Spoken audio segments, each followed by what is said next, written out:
Hello students and dear aspirants, again फिर से आज हम बात करते हैं दोबारा मॉडल्स के बारे में। और इससे पहले हम लोग मॉडल्स की ही बात कर रहे थे, और अभी ये जो बातें हम पढ़ रहे हैं ये पढ़ रहे हैं वर्ब के अंडर, याद रखिएगा। ठीक है, शुरुआत हमने की थी वर्ब से। वर्ब के अंदर मैंने पहले लिया था ऑक्सिलरीज की बात की थी। ऑक्सिलरीज के बाद मैंने प्राइमरी ऑक्सिलरीज पढ़ाया, और प्राइमरी के बाद अभी मैं पढ़ा रहा हूँ आपको मॉडल्स। तो मॉडल्स जो है इनको मॉडल्स भी कहा जाता है, या फिर इनका नाम एक मॉडल ऑक्सिलरीज भी है। आप इन्हें मॉडल ऑक्सिलरीज भी कह सकते हैं, यानी मॉडल सहायक क्रियाएं भी कह सकते हैं। ठीक है, ओके। एक बात, अभी जो हमने लास्ट मॉडल लिया था पिछली क्लास में, वो हमने लिया था डेयर। डेयर से शुरुआत की थी, डेयर के बारे में बताया था। मैंने ये कहा था आपसे कि ध्यान रखिएगा, डेयर चूंकि दो प्रकार से यूज किया जा सकता है। ठीक है, इसको आप मेन वर्ब के रूप में प्रयोग कर सकते हैं, और आप इसे मॉडल के रूप में प्रयोग करते हैं। इस वजह से कई बार क्या होता है कि इसका जो नाम है, ठीक है, इसका नाम सेमी मॉडल भी हो जाता है। तो डेयर जो है वो सेमी मॉडल इसलिए कहलाता है क्योंकि दोनों प्रकार से यूज किया जा सकता है, मेन वर्ब के रूप में भी, मॉडल के रूप में भी। और इससे पहले जब मैंने क्लास ली थी तो आपको बताया था कि डेयर दो प्रकार से जब यूज किया जाता है, यानी मेन वर्ब मॉडल के रूप में। और जब मेन वर्ब की बात करते हैं तो डेयर के बाद नॉर्मली, याद रखिएगा, डेयर के बाद नॉर्मली टू इन्फिनिटिव आता है। एग्जाम में याद रखिएगा, टू इन्फिनिटिव का मीनिंग मैं बता चुका हूं। टू इन्फिनिटिव का मतलब है टू फर्स्ट फॉर्म। तो डेयर के बाद टू फर्स्ट फॉर्म आता है जब डेयर जो है वो मेन वर्ब के रूप में होता है। अगर डेयर मॉडल के रूप में है तो नॉर्मली याद रखिएगा डेयर के बाद टू इन्फिनिटिव नहीं आता है, केवल इन्फिनिटिव आता है, जिसे ग्रामर की भाषा में प्लेन इन्फिनिटिव कहा जाता है। कंफ्यूज नहीं होना है, केवल फर्स्ट फॉर्म मान लो आप। ठीक है, केवल फर्स्ट फॉर्म जो है उसका प्रयोग किया जाता है। कब? जब वो मॉडल के रूप में है। जैसे अगर मान लीजिए मैंने ये लिख दिया है डेयर टू गो, और एक कर दिया डेयर गो, तो आप इजीली आइडेंटिफाई कर सकते हैं विच इज विच, कौन सा क्या है, वो आप अपने आप बता देंगे। जैसे अगर आपको दिख रहा है डेयर टू गो, तो डेयर टू गो दिख रहा है तो आप देख रहे हैं टू इन्फिनिटिव आ गया है। ठीक है, ये देखिए आप, टू इन्फिनिटिव आ गया। और डेयर के बाद सीधा गो आ रहा है, टू नहीं आ रहा है। ये है टू इन्फिनिटिव, ये है प्लेन इन्फिनिटिव। राइट, मॉडल्स के बाद जो फर्स्ट फॉर्म आती है उसे इन्फिनिटिव कहते हैं। इन्फिनिटिव दो प्रकार से प्रयोग किए जाते हैं, टू फर्स्ट फॉर्म के रूप में जिसे टू इन्फिनिटिव कहा जाता है, और बिना टू के अगर दिया जा रहा है, बिना टू के फर्स्ट फॉर्म के रूप में दिया जा रहा है केवल, तो वो है आपका प्लेन इन्फिनिटिव। राइट, तो यहां पर ये डेयर के बाद जो गो है ये आपका प्लेन इन्फिनिटिव है। तो या इजीली आइडेंटिफाई कर सकते हैं, because you can see that there is a to infinitive after dare, the first dare, and there is plain infinitive after the second dare. It means that this one is a modal verb, और this one is a modal auxiliary, and this one is a main verb. You can easily identify that. Right, so यहां पर आप कहिए ये है main verb और ये है आपका मॉडल। ये तो हो गई आइडेंटिफिकेशन की बातें कि हम आइडेंटिफाई कर पा रहे हैं कि ये डेयर मॉडल है या ये वाला डेयर मॉडल है। तो याद रखिएगा, इससे आपको पता चल जाएगा। एक बात ये हो गई है। ठीक है, चलिए अब बढ़ते हैं आगे।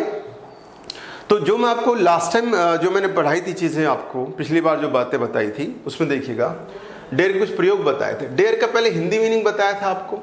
मोटी भाषा में याद है कि डेयर का हिंदी मीनिंग होता है साहस करना, और एक होता है चुनौती देना। चुनौती देना, दो मीनिंग होते हैं, साहस करना और चुनौती देना, दो मीनिंग होते हैं डेयर के, DARE। और मैंने एक बात आपको और बताई थी, याद रखिएगा, ये आपको नोट रखना है कि मॉडल के रूप में जब डेयर आता है,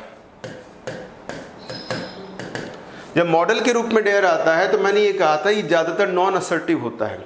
और आप कैसे, इसका मतलब क्या है? Modal dare is mainly used in negative and interrogative or sentences. Look at the board, please. This is the main point about there. You have to be careful while learning that when we use model there, it is basically non assertive. जब मैं कहता हूँ model dare के रूप में, अगर dare model के रूप में आ रहा है तो नॉन असर्टिव है, राइट।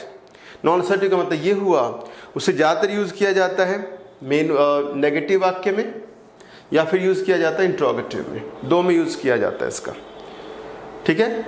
आप कैसे अगर अफर्मेटिव यूज़ किया जाए तो रेयर है, मुश्किल है, कम है। कुछ किताबें तो गलत भी लिख देती है कि वो गलत है कि आप डेयर को अफर्मेटिव के रूप में जो प्रयोग करें मॉडल में, अफर्मेटिव सेंटेंस से प्रयोग करें मॉडल के रूप में, तो आप उसे उसके स्थान पर मेन वर्ब के रूप में प्रयोग करें। जैसे देखिएगा, अगर मैं कहता हूँ कि फॉर एग्जाम्पल अगर मैं ये कहता हूँ कि वह जाने की हिम्मत करता है, ठीक है, तो नॉर्मली आप क्या सेंटेंस बनाएंगे, वह जाने की हिम्मत करता है, ही डेयर राइट गो, और एक दूसरा आ जाएगा ही डेयर्स टू गो।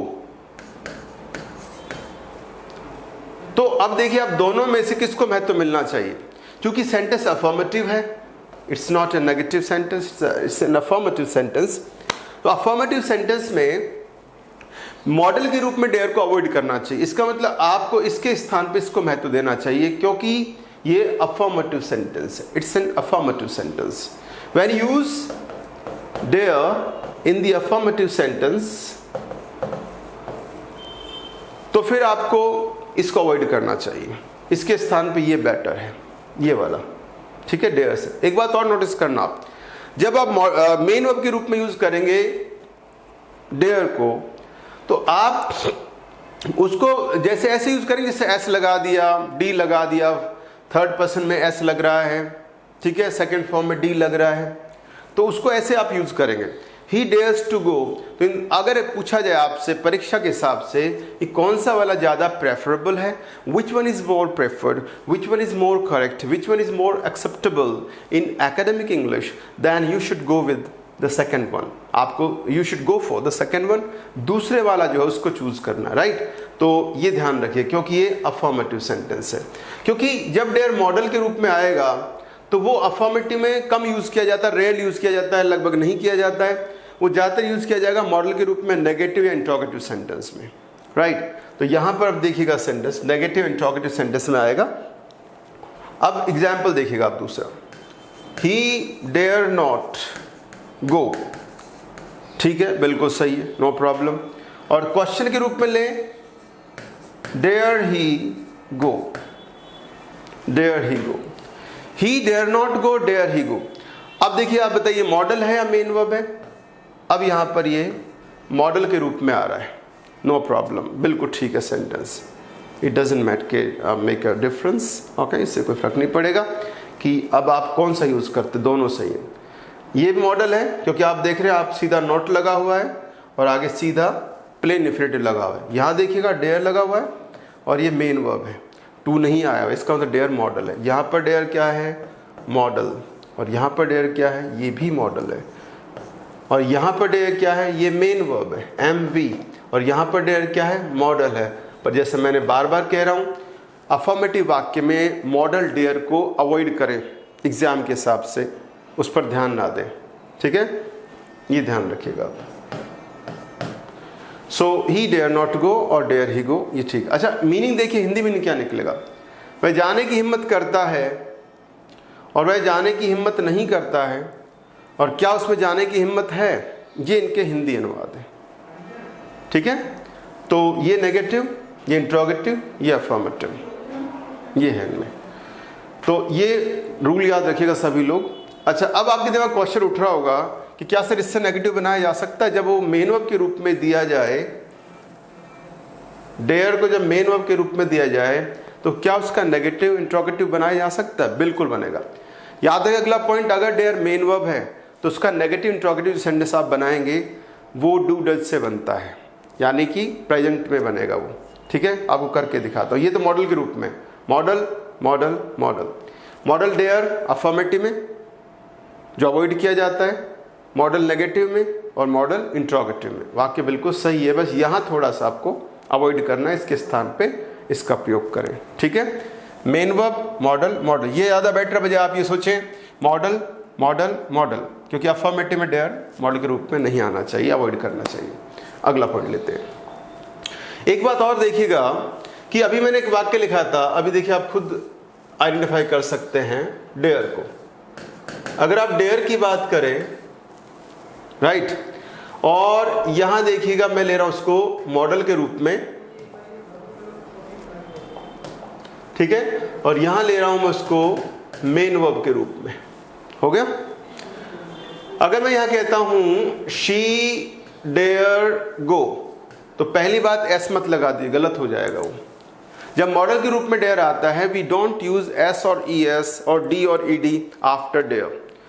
जब मॉडल के रूप में डेयर आता है और यहां पर मॉडल ही है, आप खुद भी पहचान सकते हैं कि मॉडल कैसे है, आप खुद देखिएगा। आप इजीली देख सकते हैं कि डेयर यहां पर मॉडल ही है, क्योंकि आगे प्लेन इन्फिनिटिव आ रहा है। जब डेयर प्लेन इन्फिनिटिव के रूप में आता है, डेयर के साथ प्लेन इन्फिनिटिव आता है, तो मॉडल होता है। और आपके सर अगर मेन वर्ब होता तो कैसे होता, फिर आपको ये करना पड़ता। प्रेजेंट की बात कर रहा हूं, शी डेयर्स, देखिए क्या दिख रहा है, एस दिख रहा है ना सबको, she dares to go, right. और नेगेटिव देखिए, इसका नेगेटिव क्या बनेगा, इसका नेगेटिव बनेगा शी डेयर नॉट गो, और इसका नेगेटिव क्या बनेगा, she does not dare to go, right. और इसका क्वेश्चन क्या बनेगा, डेयर शी गो, और इसका क्वेश्चन क्या बनेगा, डज शी डेयर टू गो।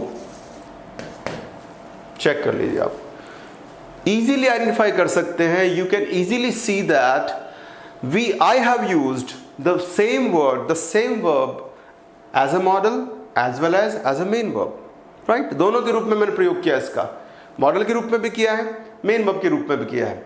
लेकिन जब आप ये देखिएगा, जब मॉडल के रूप में आ रहा है तो डेयर में कोई शब्द ऐड नहीं किया जा रहा, डेयर खुद ही सारा काम कर रहा है। देखिए डेयर को मैंने कहीं नहीं छेड़ा है, क्योंकि मॉडल के रूप में आ रहा है। जब डेयर आता है मॉडल के रूप में, तो उसमें कुछ में ऐड मत करो, ना नेगेटिव में ना इंट्रोगेटिव में, डेयर को ही सब कुछ मानो। डेयर से ही नेगेटिव बनाओ, डेयर से ही क्वेश्चन बनाओ, okay. Don't use any other word, any other inflections. Inflections वे होते हैं जो छोटे शब्द के टुकड़े जो अंत में जुड़कर उसका अर्थ बदल देते हैं, सॉरी उसका फॉर्म चेंज कर देते हैं। जैसे आप कई बार फर्स्ट फॉर्म में एस या ई एस लगाते हो, फर्स्ट फॉर्म में डी या ई डी लगाते हो, फर्स्ट फॉर्म में आई एन जी लगाते हो, ये इन्फ्लेक्शंस कहलाते हैं। तो मैंने क्या लिखा है, मैंने कहा when we use dare as a model we don't add any inflections, any S और ई एस, एनी डी और E D, any I N G to the verb, to the word dare when we use it as a model, ठीक है। इसे देखो मैंने कुछ नहीं लगाया है, और इसको इसी को हेल्पिंग वर्ब के रूप में यूज कर रहा हूं। यहां भी हेल्पिंग वर्ब है, ऑक्सिलरी है, यहां भी हेल्पिंग ऑक्सिलरी है, यहां भी ऑक्सिलरी हेल्पिंग वर्ब है। और मेन वर्ब क्या दिख रहा है सबको यहां पर, go, go and go, right, okay. ये मॉडल के रूप में हो गया। हिंदी अनुवाद, उसमें जाने की हिम्मत है या वो जाने की हिम्मत करती है। दूसरा, उसमें जाने की हिम्मत नहीं है, वो जाने की हिम्मत नहीं करती है। तीसरा, वो जाने की हिम्मत करती है या क्या उसमें जाने की हिम्मत है। इनके हिंदी अनुवाद ये होंगे। और यहां पर देखिए आप पहली पॉइंट देखिएगा, अब की बार जो है डेयर मैंने एस लगा दिया। जब डेयर में एस या इस लगता है, डी डी लगता है, समझ जाइए वो मेन वर्ब है। अब वैसे भी सेक्शन मेन वर्ब का है। She dares to go. दूसरा एक और क्वेश्चन, एक पॉइंट देख रहे हैं, अब की बार यहां पर आता plain infinitive, plain infinitive, plain infinitive, यानी केवल फर्स्ट फॉर्म आ रही थी, और यहां पर टू फर्स्ट फॉर्म, जिसे ग्रामर की भाषा में कहते हैं टू इन्फिनिटिव। यहां देखिए सब में टू इन्फिनिटिव आ रहा है। तो पहली बात तो पहचान करें कि दोनों में डिफरेंस क्या है। दूसरा पॉइंट देखिएगा, यहां पर मैंने एस लगाया है, ये मेन वर्ब के रूप में आ रहा है, प्रेजेंट सिंपल टेंस है। वह जाने की हिम्मत करती है, मीनिंग वही आ रहा है पर स्ट्रक्चर चेंज हो गया, दोनों का मीनिंग सेम है। दूसरा देखिएगा, she does not dare to go. तो यहां पर देखिएगा डेयर्स का नेगेटिव क्या बन रहा है, डज नॉट डेयर। यहां डेयर्स का नेगेटिव है डज नॉट डेयर, और यहां देखिएगा डज और dare, right, does she dare to go, right. तो ये अब आप इजीली देखें, यहां पर मैंने क्वेश्चन बनाया तो डेयर का प्रयोग किया ऑक्सिलरी या हेल्पिंग वर्ब के रूप में। यहां मैंने क्वेश्चन अगर बनाया है डेयर से तो मैंने डज का प्रयोग किया, क्योंकि यहां पर मैं मेन वर्ब के रूप में ले रहा हूं और शुरू से एस लगाया। एस लगा मतलब प्रेजेंट सिंपल टेंस है, तो यहां पे प्रेजेंट सिंपल की तरह काम कर रहा है। तो इस प्रकार से मीनिंग वही रहता है, स्ट्रक्चर चेंज हो जाता है। कब? जब आप डेयर को दो प्रकार से यूज करते हैं, मॉडल के रूप में या मेन वर्ब के रूप में। अगर मॉडल के रूप में यूज करेंगे तो ये स्ट्रक्चर रहेंगे, अगर आप मेन वर्ब के रूप में यूज करते हैं ये स्ट्रक्चर रहेंगे। ठीक है, याद रखिएगा, मतलब वही आएगा, अर्थ वही आएगा। हिम्मत होना, साहस होना, उसे कहते हैं डेयर करना। अच्छा, कभी कभी आप सुनते हैं तो कई बार आप कंफ्यूज हो जाते हैं। एक अगला पॉइंट लेके दिखा रहा हूं आपको मैं कि कई बार डेयर का जो मीनिंग है चुनौती देना भी होता है, राइट। अभी तक जो मैंने कराए थे वो था साहस करना, और एक डेयर का मतलब होता है चुनौती देना। जैसे एक वाक्य देखिएगा, ही डेयर्ड या डेयर्स मी टू और जंप। अब इसका अर्थ है हिम्मत करना नहीं है, अब इसका अर्थ चुनौती देना। आप कैसे पहचान करें? अगर डेयर का मतलब चुनौती देना है तो उसके बाद किसको चुनौती दी जाएगी वो रखा जाएगा। यहां देखिए ऑब्जेक्ट के रूप में आ रहा है, ये मेन वर्ब है, राइट, ये ऑब्जेक्ट के रूप में आ रहा है और ये टू इन्फिनिटिव आ गया आपका। लेकिन अब इसका मीनिंग दूसरा है। अब इसका मतलब है वह मुझे कूदने की चुनौती देता है। या दूसरा देखिएगा, he dared me to, right, ये पास्ट हो गया, he dared me to jump. Check करें, he dared me to jump, उसने मुझे कूदने की चुनौती दी, he dared me to jump. अब इसका अर्थ क्या? चुनौती देना। आप खुद देखिएगा, आप कैसे पहचान करेंगे, आप आगे देख लीजिएगा। अगर डेयर का मतलब चुनौती देना है तो किसको चुनौती दी जा रही है वो आपको मिलेगा। मुझे दी है, आपको दी है, तुम्हें दी है, उसे दी है, उस लड़के को दी है, उस लड़की को दी है, किसको चुनौती दी है वो जरूर यहां पर मिलेगा। उसके बाद आएगा टू इन्फिनिटिव।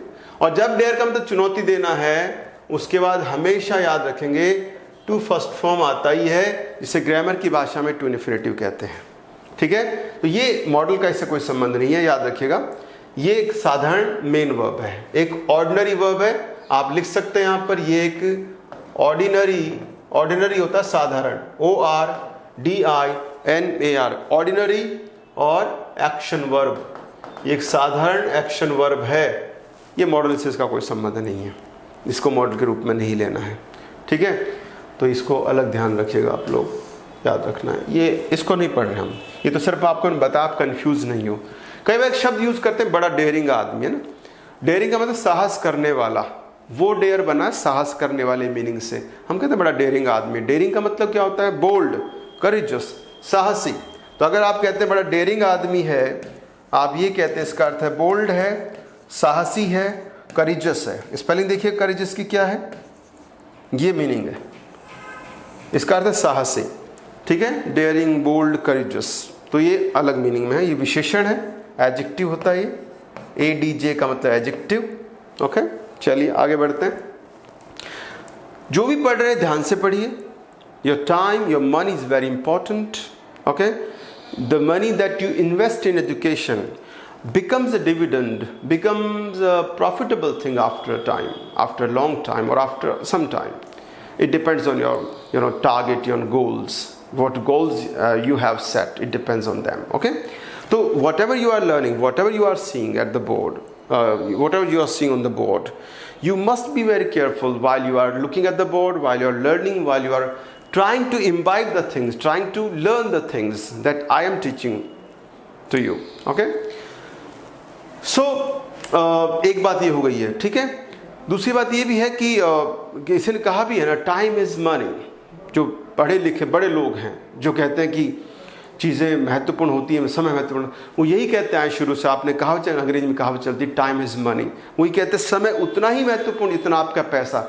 हम एक बड़ी गलती कर जाते हैं। When we try to learn, when we try to do something, we become careless. I think most of I think talented persons become a failure in their lives, not because they are not able to do something, not because they lack in ability, not because they are lacking in ability, but because they can't manage their time. वे अपने समय को manage नहीं कर पाते हैं। I think time is I can say creator as well as a destroyer. Time has two roles. ये आपको नष्ट भी कर सकता है, बना भी सकता है. डिपेंड इस पर करता है how you deal with the time that you have with you, or how you deal with the precious time, precious moments that you spend learning something. Okay? आप उसको देखते कैसे हैं? आप एक मन से बैठे हैं और एक आप सिर्फ तन से बैठे हैं.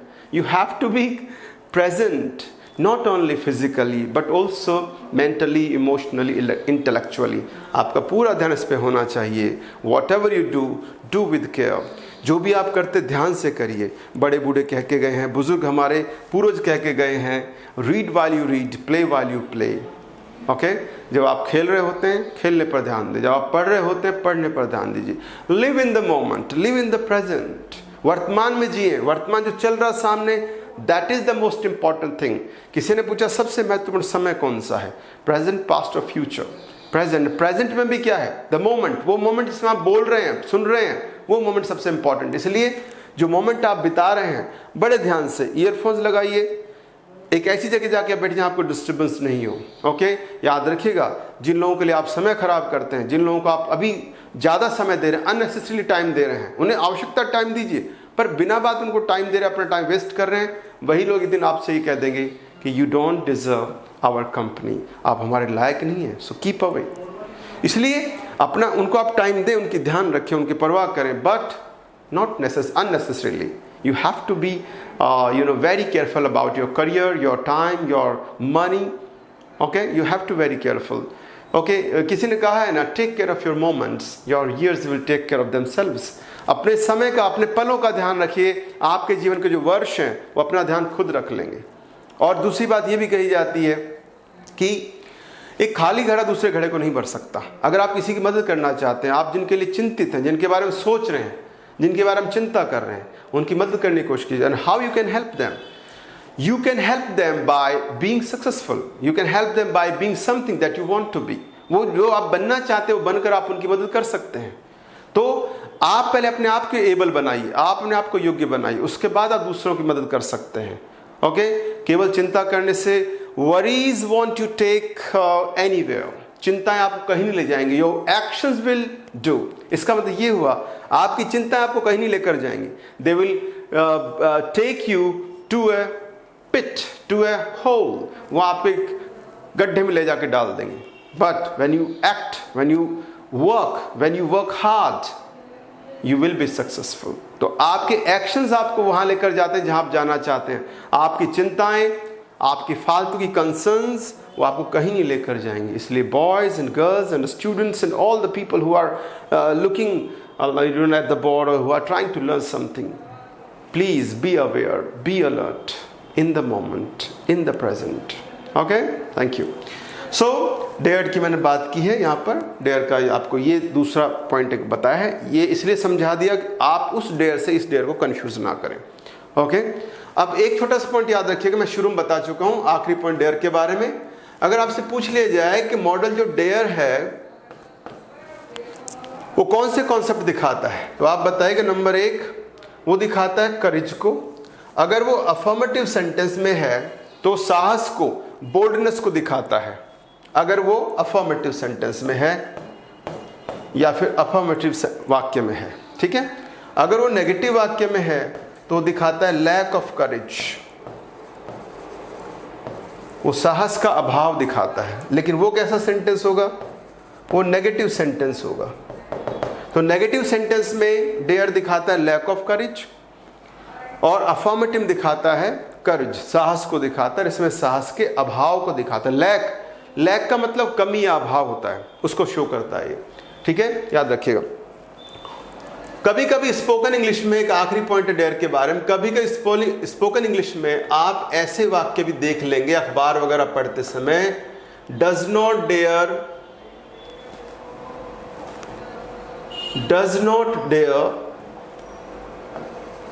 गो. लेकिन ये अमेरिकन अंग्रेजी होगी, कंफ्यूज मत होना. कभी ऐसे वाक्य मिल जाएं कि does not dare go, to नहीं आया सर, डूडे लगा दिया मैंने फिर भी टू नहीं आया, ये अमेरिकन स्पोकन इंग्लिश है. तो कंफ्यूज मत होइएगा, कहीं आप ये सोचें यार ये क्या आ गया, सर ने तो कुछ और ही बताया था. ओके। ये अमेरिकन इंग्लिश है, स्पोकन वगैरह में काम आती है, हमारे काम की नहीं है। हमारे काम की जो अब तक मैंने पढ़ाया है वो पॉइंट्स हैं, ठीक है। चलिए, कभी कभी एक वाक्य सुनते हैं, how dare you go, how dare you come in, तुम्हारी अंदर आने की हिम्मत कैसे हुई।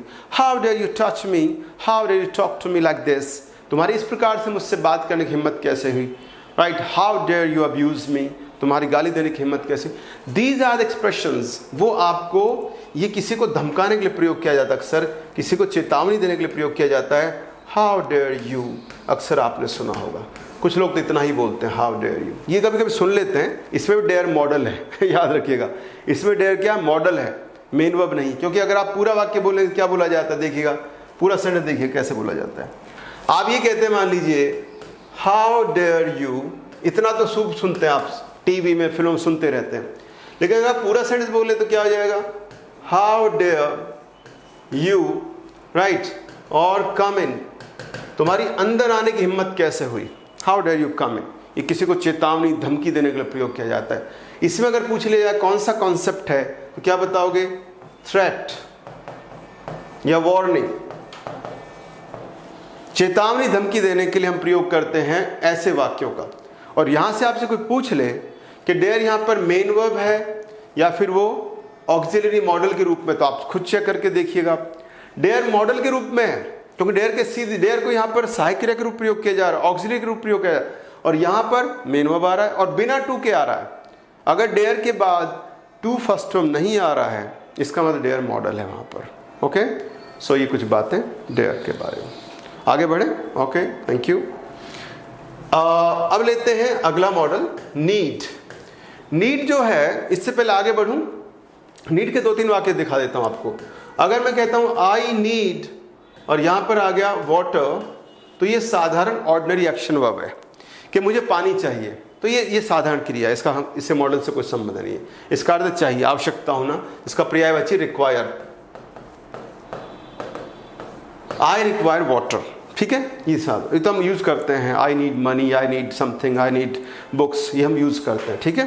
तो ये एक साधारण क्रिया, ऑर्डिनरी लिख दूं यहां पर, ऑर्डिनरी, ये देखिएगा आप, ये एक ऑर्डिनरी वर्ब है, एक साधारण क्रिया है, एक बात। दूसरा देखिएगा, लेकिन हम जो पढ़ने जा रहे हैं वो ये नहीं पढ़ने जा रहे हैं, ये तो साधारण क्रिया है। हम जो पढ़ने जा रहे हैं वो इस प्रकार से है, देखिएगा। पहला है मॉडल के रूप में, वही बात डेयर वाली। अगर नीड जो है वो मॉडल के रूप में है, राइट, तो उसके बाद सीधा फर्स्ट फॉर्म आएगा, और फर्स्ट फॉर्म को ग्रामर की भाषा में, जब मॉडल के बाद सीधा फर्स्ट फॉर्म आता है, इसे ग्रामर की भाषा में कहते हैं प्लेन इन्फिनिटिव। क्या बोलते हैं, प्लेन इन्फिनिटिव। और नीड मेन वर्ब के रूप में भी आता है। तो उसके बाद आएगा टू इन्फिनिटिव या टू फर्स्ट फॉर्म, कंफ्यूज होने की आवश्यकता नहीं है। यहां पर क्या है, ये यहां पर मेन वर्ब है। इसका मतलब ये हुआ कि डेयर की तरह नीड को भी आप 2 प्रकार से प्रयोग कर सकते हैं, मॉडल के रूप में और मेन वर्ब के रूप में। और पहचानना भी आपके लिए आसान है, पिछले डेयर में बता चुका हूं। जब वो नीड जो है वो मॉडल होगा तो नीड के बाद सीधा, जैसे डेयर के साथ भी ऐसा ही था, तो सीधा फर्स्ट फॉर्म आता है, जिसे ग्रामर की भाषा में प्लेन इन्फिनिटिव कहते हैं। प्लेन इन्फिनिटिव, सुन लीजिएगा ध्यान से। और अगर वो मेन वर्ब के रूप में है तो उसके बाद आएगा to infinitive. Both are correct, दोनों सही है, और मीनिंग भी ऑलमोस्ट सेम ही आता है। आपके सर कैसे प्रयोग करके दिखा। अच्छा, एक बात और सुन लीजिएगा ध्यान से। अगर नीड मॉडल है, we don't add any inflections like we saw in the last model, जो डेयर था, लास्ट मॉडल था, उसमें हमने देखा था कि अगर नीड मॉडल के रूप में आ रहा है, राइट, तो नीड में कुछ नहीं ऐड करना, आपको एस नहीं लगाना, ईएस नहीं लगाना, डी कुछ नहीं लगाना है, क्योंकि मॉडल के रूप में आ रहा है, उसको छेड़ना नहीं है। अगर वो मेन वर्ब के रूप में आ रहा है तो टेंस के अनुसार चेंज कर दीजिए। इसका मतलब ये हुआ, मेन वर्ब के रूप में अगर नीड आता है तो उसमें डू डज डिड का प्रयोग कर सकते हैं नेगेटिव और क्वेश्चन बनाने के लिए, अभी बात कर देंगे और हम। और अगर वो मॉडल के रूप में आता है उसे मत छेड़िए, और इसका पास्ट वास्ट नहीं होगा, ये खुद ही अपने आप में प्रेजेंट फ्यूचर की बात करता है, ठीक है। मैं आपको प्रयोग करके दिखाता हूँ। अगर मैं ये बात करूं कि नीड का मीनिंग क्या होगा, तो वही जो आपके दिमाग में चल रहा है, क्या चल रहा है, आवश्यकता होना, ठीक है। तो आप कहेंगे नीड का मतलब क्या है, आवश्यकता होना। हाँ, चाहे वो मॉडल हो चाहे मेन वर्ब, बिल्कुल सही सोच रहे हैं आप कि चाहे वो अगर वो मेन वर्ब है या मॉडल है तब भी यही मीनिंग आएगा, और अगर वो मेन वर्ब है तब भी यही मीनिंग आएगा नीड का। ठीक है, तो आवश्यकता होना नीड का हिंदी मीनिंग एक ही होगा, चाहे वो मॉडल के रूप में आए चाहे मेन वर्ब के रूप में आए, दोनों में यही होगा। अब देखिएगा एग्जाम्पल लेके दिखाता हूं आपको। ही नीड स्टडी, ये स्टडी यहां पर फर्स्ट फॉर्म है, कंफ्यूज मत होइएगा, प्लेन इंफिनिटिव है। और इसी को अगर मैं कहता हूं यहां पर देखिएगा, ही नीड्स टू स्टडी, आप कंपेयर खुद करें, ही नीड स्टडी और ही नीड्स स्टडी। आप देखो यहां पर ये मॉडल है तभी तो एस नहीं लगाया मैंने, और यहां पर देखिए आप मेन वर्ब है, मैंने एस लगा दिया, दिख रहा सभी को। ही नीड्स टू स्टडी, अगर मॉडल के रूप में आ रहा है तो ऐसे इस भी लगेगा, प्लस एक बात, दूसरी बात उसके आगे टू इन्फिनिटिव लगेगा, टू फर्स्ट फॉर्म लगेगा। ठीक है, अब आपके से इसका नेगेटिव क्या होगा, ही नीड, देखिए आप नेगेटिव चेक कीजिएगा, नॉट स्टडी, उसे पढ़ने की आवश्यकता नहीं है। अब देखिए आप सीधा नॉट लग गया है, नीड मॉडल है, और अगर आप इसका नेगेटिव बनाते तो क्या बनता, ही, चेक कीजिएगा, does not need to study, check कीजिए आप, डज नॉट आ गया और आगे टू इन्फिनिटिव आ रहा है, ये मेन वर्ब के रूप में आ रहा है। इसमें देखिए आपने कुछ नहीं जोड़ा है क्योंकि ये मॉडल के रूप में आ रहा है। आपके सर क्वेश्चन कैसे बनता है, need I, sorry, need he study. Question देखिए आप, थोड़ा अटपटा लग सकता है आपको देखने में, अगर आप पहली बार मॉडल पढ़ रहे हैं, पहले आपको ध्यान नहीं दिया आप लोगों ने, तो अगर नीड मॉडल के रूप में आ रहा है तो क्वेश्चन भी नीड से ही बनेगा। नीड यहां पर ऑक्सिलरी है, नीड यहां पर सहायक क्रिया है, नीड यहां हेल्पिंग वर्ब है, तो आपके सर मेन वर्ब क्या है, स्टडी, ये मेन वर्ब है। ओके, ये मेन वर्ब है और ये ऑक्सिलरी है। आपके सर मीनिंग में डिफरेंस है, इससे पहले आगे मीनिंग का डिफरेंस बताऊं, इसका क्वेश्चन कैसे बनेगा, इसका क्वेश्चन बनेगा, does he need to study, ये लो, ये हो गया। अब देखिए यहां पर आप खुद चेक कीजिएगा, यहां पर डज हेल्पिंग वर्ब आ गया, नीड मेन वर्ब के रूप में आ गया और टू इन्फिनिटिव आ रहा है। तो आप इजीली देख सकते हैं कि दोनों में, दोनों ही सेंटेंस में या दोनों ही प्रकार में मीनिंग तो सेम है दोनों का। आपके सर क्या मीनिंग है, उसे पढ़ने की आवश्यकता है, उसे पढ़ने की आवश्यकता है, उसे पढ़ने की आवश्यकता नहीं है, उसे पढ़ने की आवश्यकता नहीं है।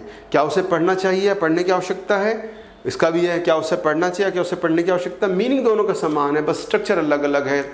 अब मुझे थोड़ा सा एक पॉइंट आपको समझाना पड़ेगा, जो डेयर में एक बात आई थी वही बात यहाँ भी आपको देखनी है। आपके साथ स्टार क्यों लगा दिया, इसको अलग से क्यों मार्क किया, इसका रीज़न ये है कि जब नीड आता है मॉडल के रूप में तो डेयर वाली बात है, तो अफर्मेटिव सेंटेंस में उसे अवॉइड करना चाहिए। अफर्मेटिव सेंटेंस में मॉडल नीड का प्रयोग नहीं करना चाहिए, कोशिश करें अवॉइड करने की। हाँ, नेगेटिव में खूब करना है, इंट्रोगेटिव में खूब कीजिए, लेकिन जब अफर्मेटिव की बात आती है, ये क्रॉस नहीं है भाई, स्टार लगा है, मतलब थोड़ा एक ध्यान देने की चीज़ आपको क्या करनी है कि अफर्मेटिव सेंटेंस में मॉडल नीड का प्रयोग नहीं करना है, अवॉइड करना है। मतलब गलत तो नहीं कहूँगा, गलत नहीं है, ऐसा किताबें नहीं कहती हैं, बस वो थोड़ा सा अवॉइड किया जाता है, उसके स्थान पे इसका प्रयोग किया जाता है। ठीक है, तो आप चाहें तो एक छोटा सा नोट डाल सकते हैं, नोट के रूप में लिख लीजिएगा सभी लोग, need as a model, need as a model is used mainly in negatives या negative sentence,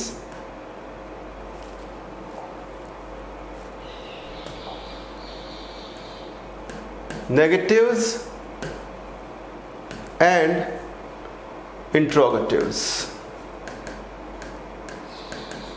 ओके, तो ये यही बिल्कुल यही बात जो है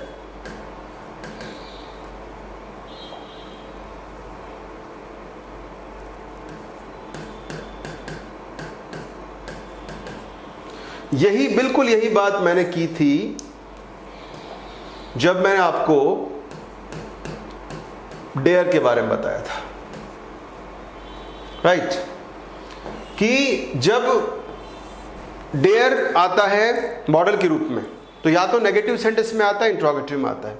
बिल्कुल यही रूल इस पर भी लागू होता है कि नीड जो है as a model, okay, as a model जब नीड आए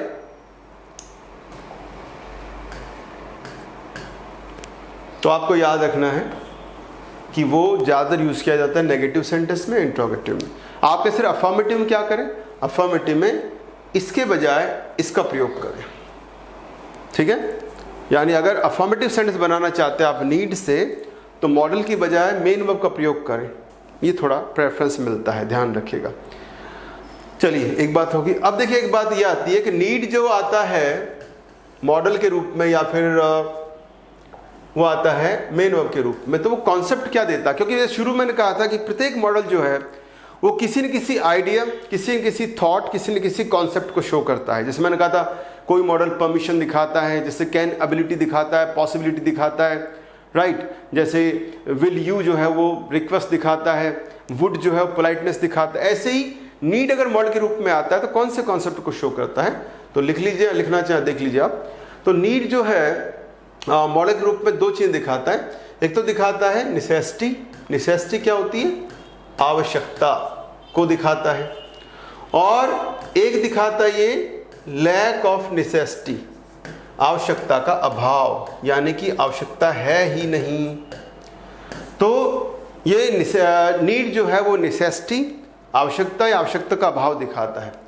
आवश्यकता के रूप में जो है जब लिया जाता है तो अफर्मेटिव में, अब अफर्मेटिव में जनरली मैंने कहा इसका प्रयोग किया जाता नहीं है, ठीक है भाई, इसका अफर्मेटिव प्रयोग किया जाता नहीं है, तो इसलिए ये थोड़ा कम आता है, ये ज़्यादा आता है। तो आपको पूछे कि इन दोनों में से ज़्यादा इंपॉर्टेंट कौन सा है, इनमें से अगर पूछा जाए आपसे, तो मैं कहूँगा नीचे वाला ज़्यादा इंपॉर्टेंट है।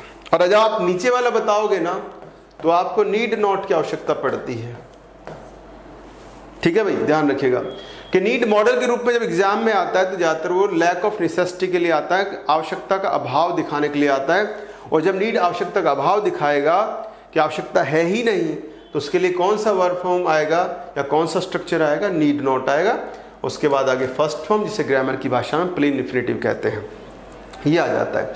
और इससे पहले मैं आगे बढ़ूँ, मैंने इससे पहले आपको बताया था कि जब नीड नॉट आता है तो वो मस्ट का नेगेटिव भी हो सकता है।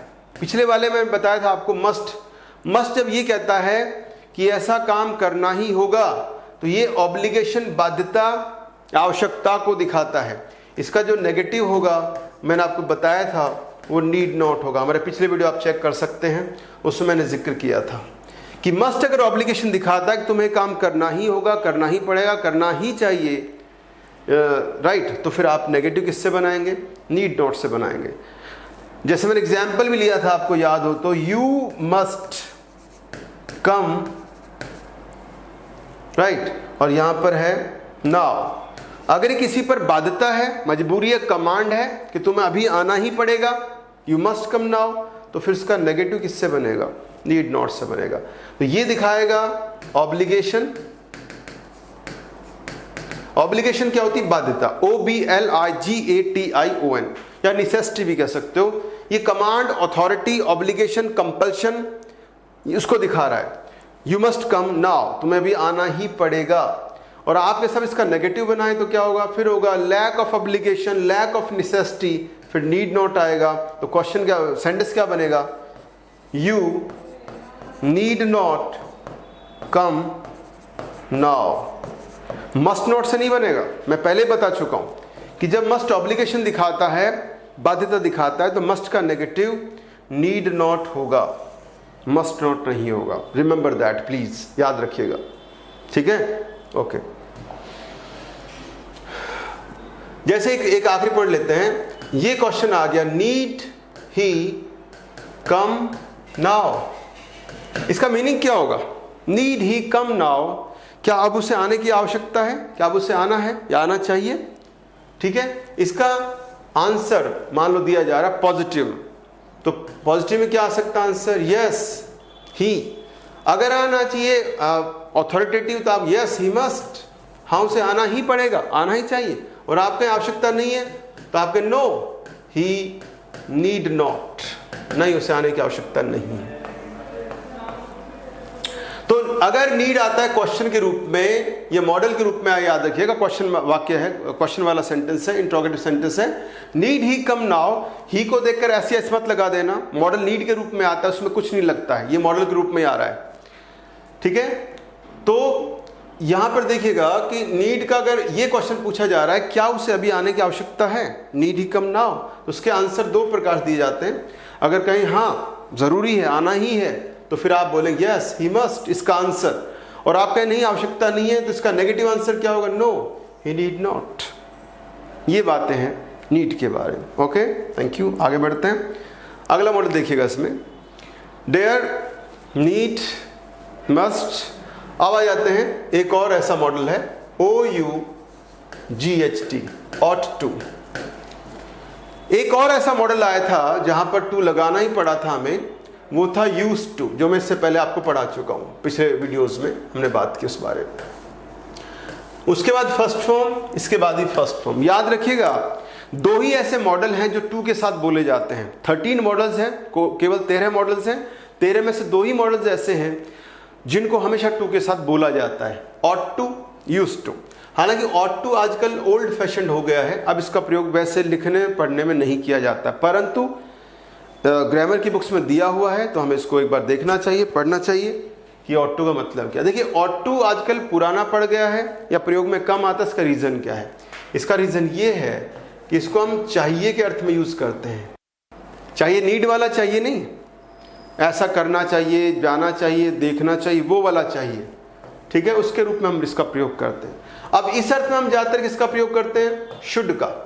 अब इसका मतलब ये हुआ कि ought to के स्थान पे शुड काम कर जाता है। जब शुड काम कर जाएगा तो ought to को क्यों यूज करेगा? जब एक शब्द से काम चल रहा हमारा शुड से, तो हम ought to को दो शब्द को क्यों बोलेंगे?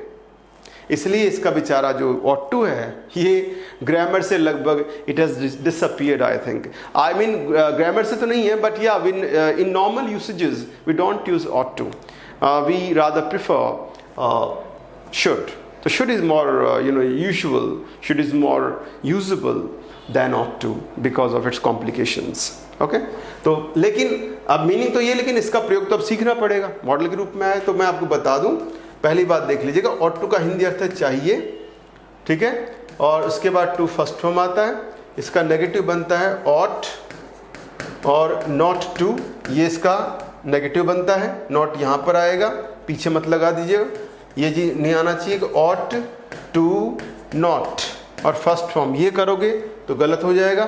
स्पोकन में सही है, स्पोकन में चल जाएगा, मॉडर्न इंग्लिश में चलता, अखबार में, न्यूज़पेपर्स में, आर्टिकल्स में इसको लोग प्रयोग करते हैं, इंटरव्यूज़ में प्रयोग करते हैं। लेकिन जब आप परीक्षा की तैयारी कर रहे हैं, एग्जाम के हिसाब से पढ़ रहे हैं, तो आपको इसका प्रयोग नहीं करना चाहिए। एग्जाम के हिसाब से पढ़ रहे हैं, फिर आपको ये करना चाहिए। ये जो है ये अभी मान्य नहीं है एग्जाम में, ये केवल याद रखना है स्पोकन इंग्लिश में या मॉडर्न इंग्लिश में मान्य है नीचे वाला, क्योंकि ये टू फर्स्ट फॉर्म के बीच में कुछ नहीं आने सा रूल है, और ये उसको तोड़ रहा है उस रूल को कि टू फर्स्ट फॉर्म के बीच में या टू इन्फिनिटिव के बीच में नॉट आके बैठ गया, इसलिए एग्जाम में गलत माना जाएगा। एग्जाम में ये सही है। तो ought to फर्स्ट फॉर्म का नेगेटिव ought not to होगा, करेक्ट, करेक्ट, और ये क्वेश्चन मार्क मतलब आपके एग्जाम वाले इंग्लिश में ये मान्य नहीं है। स्पोकन में मान्य है, यस, स्पोकन मान्य है, मॉडर्न इंग्लिश में मान्य है, बिल्कुल है, परीक्षा मान्य नहीं, परीक्षा में ये चलेगा ऊपर वाला। ओके, तो ये आपको ध्यान रखना है। इसको अगर शॉर्ट में लिखें तो ऑटन टू हो जाएगा। जैसे अगर आप ought का नेगेटिव शॉर्ट में लिखना चाहें तो ऑटंट हो जाएगा, फिर टू लग जाएगा। जैसे देखिएगा, अगर मान लीजिए आ गया ought और टू फर्स्ट फॉर्म, तो इसको शॉर्ट में लिखना है तो आप ऐसे कर सकते हैं, ऑटंट टू फर्स्ट फॉर्म, इसको नहीं छेड़ना है, ठीक है, ऑटंट टू फर्स्ट फॉर्म, ये आ गया। या फिर पूरा लिखना चाहें तो फिर वो लिखिएगा ought not to first form, ये आ जाएगा।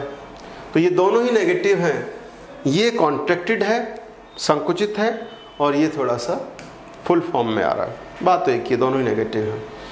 अच्छा, अब आपके सर कॉन्सेप्ट कौन सा देता है? ought to फर्स्ट फॉर्म, ये जो है ये दिखाता है, ये दो कॉन्सेप्ट दिखाता है। नंबर एक, मोटी भाषा में कह सकते हैं सजेशन, शुड की तरह, या फिर आप कह सकते हैं एडवाइस, शुड की तरह सलाह उसकी दिखाता है।